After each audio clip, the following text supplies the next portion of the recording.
Okay, hi. My name is JR Public Speaking, and what I'm doing here is demonstrating an actual vocal waveform analysis that I did for a client. And so you can or get an idea of what goes into it and to see if it's useful for you. This woman found it very useful in terms of identifying, analyzing on a granular waveform level what her pronunciation and accent issues were, as well as her vocal dynamics. And I'll show you what I'm talking about. So basically, I'm looking at the waveform, which I cleaned up in an AI to make it to get rid of any distortion in the recording. So this person supplied me with the audio file, and because it wasn't recorded perfectly, I cleaned it up, and now we have the resulting very clean file.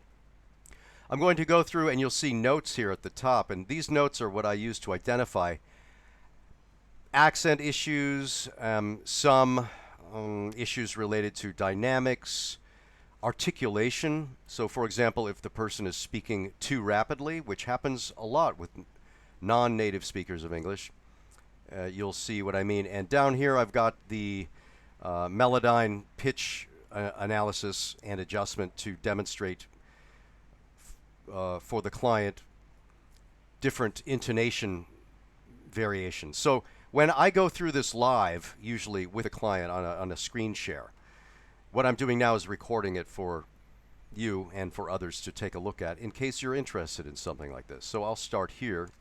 Разбор there. Okay. So here she's a Russian speaker of English. She has a slight trill, so on the R, as you can see. So I've got a trill on the R indicated. Trill R. Maybe you can hear it if I loop it. Разбор. Разбор. I was barren. I was barren. Разбор. So by the way, I'm not here to criticize or unduly criticize. We're here just to examine tendencies. And if the client has an overarching tendency that repeats itself, we'll work on it with an accent class or vocal dynamics session. So here's another one. The next one coming up, she says There. There. there. So the dental fricative TH, there, she's transformed into the Z, zer, which is also typical or common amongst Slavic speakers of English who are not speaking English natively. So let's look at the whole section again. Разбор there. I was barren zer. So what we would do is work on the pronunciation issues regarding the R and the Z, the Z. Okay, moving along. Then I moved to Moscow.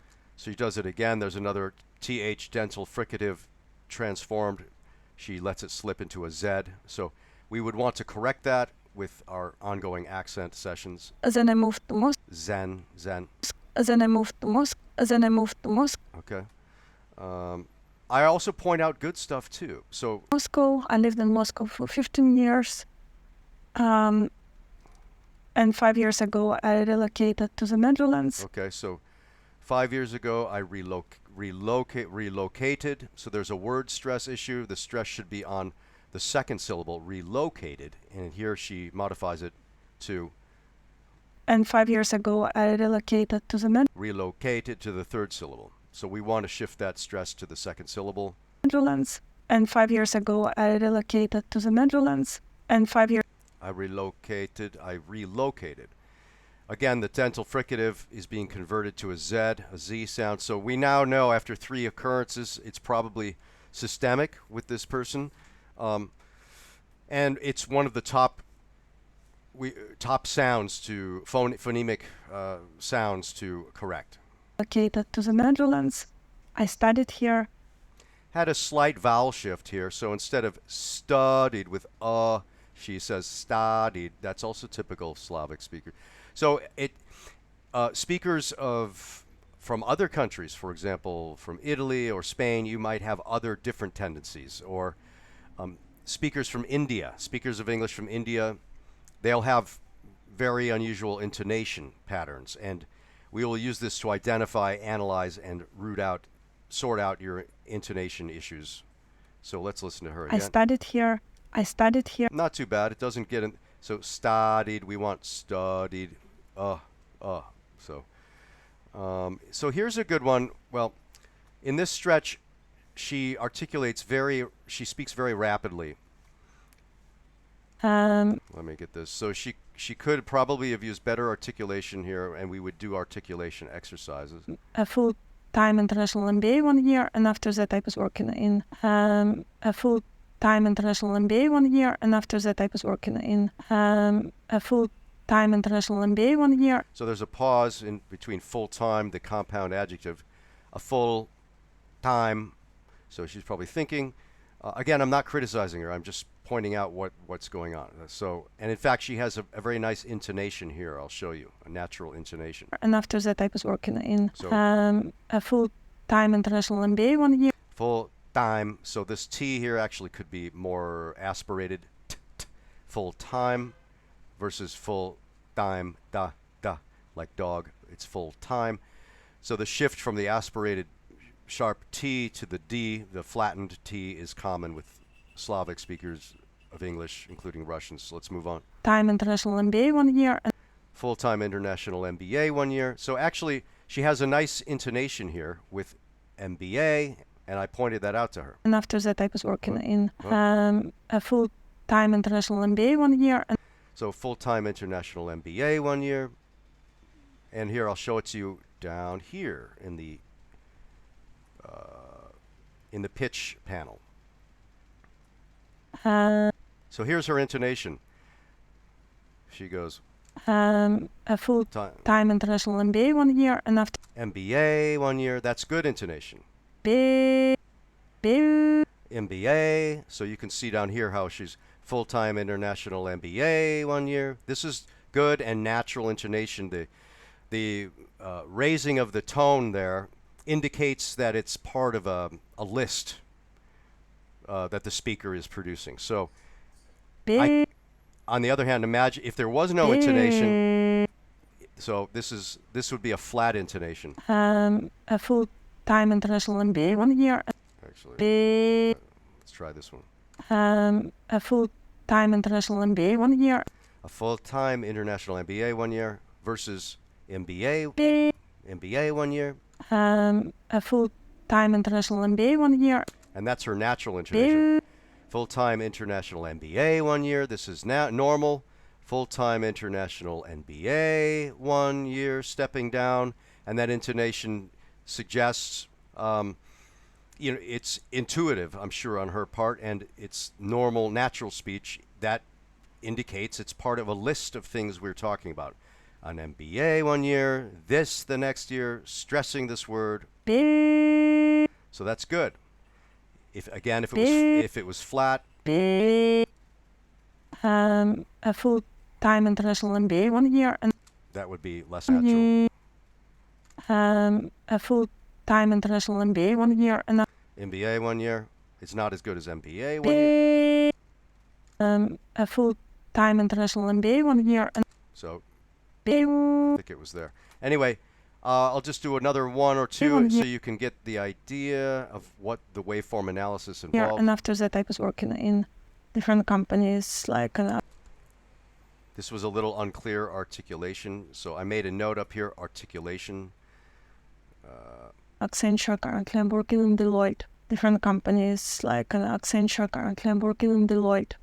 So this is the company she's working at, and it's just, it's better to list... to articulate these with a slight pause between the companies' names, because otherwise they all get crushed together, co-located, and it's harder to understand. Different companies like... those companies, pause, like Accenture. Accenture, pause, like a comma in written speech. I'm working in Deloitte. And I'm currently in Deloitte. So that might give you an idea. I'm going to just do, okay, here's another. As a manager. So here she had a bit of vocal fry. This is a vocal dynamic thing. Issue where it happens occasionally, it's not a problem, but if it's consistent, it's a problem. You can hear it's when the voice runs out, we run out of air before we're finishing our sentence, and the vocal cords literally are collapsing and not vibrating properly. So My background here, as a manager. as a As a manager. as a manager. So she's running out of air. She only does it once or twice in here, so it's not a chronic issue. My background Word stress issue. She said background. It should really be background. is IT. My background is IT. My background is IT. But it's good it's good at stress. She just has the stress on the incorrect syllable. She should say background, first syllable, rather than background. And this will be the last one we do right here. It's SAP, ERP implementations, digital transformation. So she's talking about technical stuff here, acronyms. And because she's speaking rapidly and not pausing between the words, and there are a few pronunciation issues, it makes it challenging to understand. It's SAP, ERP implementations, digital transformation. It's SAP, ERP implementations, digital transformation. So she's saying, It's SAP, ERP. so it's SIP, pause, like there's a comma. ERP, ERP implementation. ERP implementation, pause. Digital transformation. Digital transformation, so SIP, pause, comma. ERP implementation, pause, comma. Digital transformation. When I say comma, I mean imaginary comma. A comma is a pause. It's the equivalent of a pause in speech. So what I found is a lot of non-native speakers of English tend to rush their speech. You'll notice I'm a native speaker and I speak clearly, but I also take my time to produce accurate sounds, or as accurately as I can, according to a neutral American speech. That's where I grew up in the Midwest, United States. So that's about it. That's an overview. Again, I'm JR Public Speaking, also known as Business Voice Coach, and this is an overview of one of the services I provide. It's waveform analysis of your voice, and we go through about a 4-minute stretch of introductory text, audio, and analyze it. And it's very useful to see if there are pronunciation, articulation issues, vocal dynamics issues, or intonation or lack of intonation issues. This is good intonation down here. She just rushed it a little bit. So It's SAP, ERP implementations, digital transformation. SIP information. Digital transformation. And So that's nice intonation. She's making a list. The speaker is listing items. We often raise our voice to punctuate each item on the list until we finally resolve at the end. Anyway, thanks very much. I hope you're interested. If you are, drop me a line here on this platform or here on this channel, depending on where you see this video. All the best.